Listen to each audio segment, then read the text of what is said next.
नमस्कार, सत श्री अकाल, आदाब, खमा खनी वणक्कम एंड हेलो। मेरा नाम है शिविका और आज के इस वीडियो में हम सीबीएसई का टेंथ मैथमेटिक्स के चैप्टर 14 प्रोबेबिलिटी की जो एक्सरसाइज 14.1 है अकॉर्डिंग टू न्यू सिलेबस उसके 7th क्वेश्चन को सॉल्व करेंगे। तो आइए शुरू करते हैं। यहाँ पे हमारे पास 7th क्वेश्चन क्या गिवन है।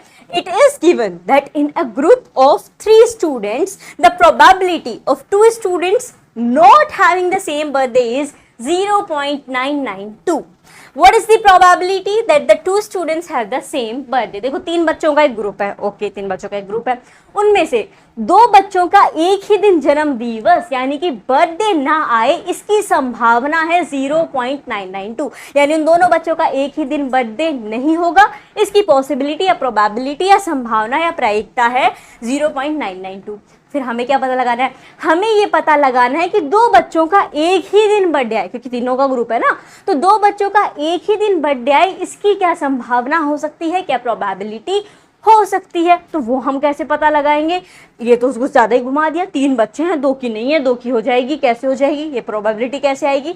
तो पहले तो जो दिया है हम उसको कुछ लेट करके लिख लेते हैं। क्या लेट करेंगे, हम लेट करेंगे उन टर्म्स में जो हमें पहले से पता है। कौन से टर्म हमें पता है, देखो तो यहाँ पे सबसे पहले हम लेट कर रहे हैं, लेट जो हमारा पॉसिबिलिटी है, क्या है पॉसिबिलिटी कि 2 बच्चों का birthday, let possibility of 2 students not having birthday on the same date, यही है ना पहली चीज तो हमें जो दी गई है, 2 students not having the same, not having same birthday,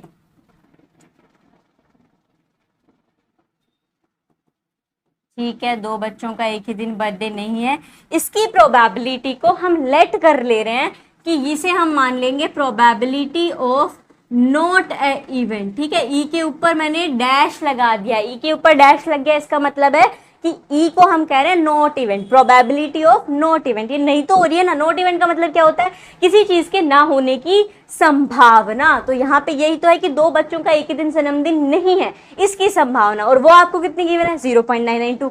हमें जो पता करना है हम उसे भी लेट करेंगे। क्या पता करना है हमें, let probability of 2 students having same birthday.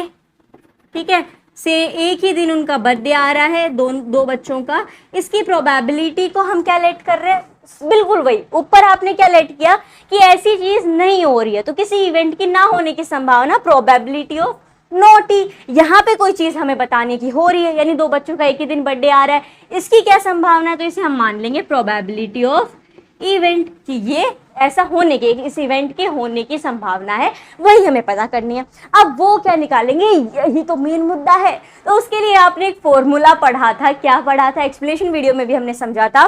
The formula was कि अगर हम प्रोबेबिलिटी ऑफ इवेंट को जोड़ देते हैं प्रोबेबिलिटी ऑफ नॉट इवेंट से, तो वो इक्वल होती है 1 के।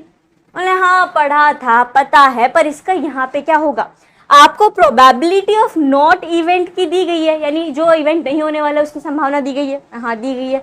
तो आप चाहो तो इसी फॉर्मूला से पी की भी वैल्यू निकाल सकते हो, यानी प्रोबेबिलिटी ऑफ इवेंट की वैल्यू निकाल सकते हो। वो कैसे, खाली फिलहाल आप वैल्यू पुट करने का काम करो। आपके पास प्रोबेबिलिटी ऑफ इवेंट नहीं पता आपको, ठीक है, but probability of not an event आपको पता है, that is 0.992।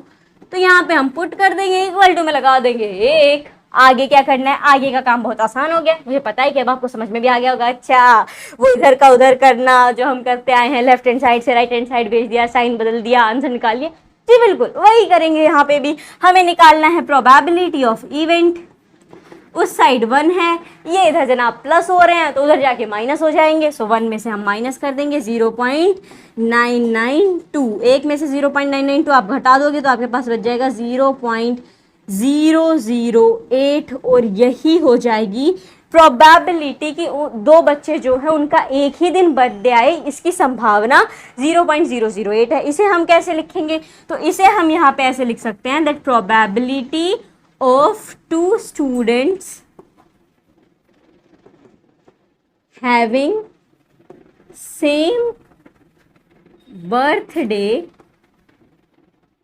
Is equals to 0.0088। इतनी संभावना है कि दो बच्चों का एक ही दिन जन्मदिन आ सकता है, उन 3 ग्रुप जो था बच्चों का उसमें से, और 0.992 संभावना है कि नहीं आ सकता है। और इसी के साथ जो आपका सवाल नंबर 7 है एक्सरसाइज 14.1 का, वो हो गया है सोल्व। जी हाँ, बहुत ही ज्यादा आसान था। मुझे उम्मीद है कि आपको ये समझ में आया होगा। समझ में आया हो तो मुझे पता है अब तक तो आपने चैनल को सब्सक्राइब कर ही दिया होगा, तो इस वीडियो को भी अपने दोस्तों के साथ शेयर कर दीजिए। मिलते हैं एक नई वीडियो के साथ। धन्यवाद।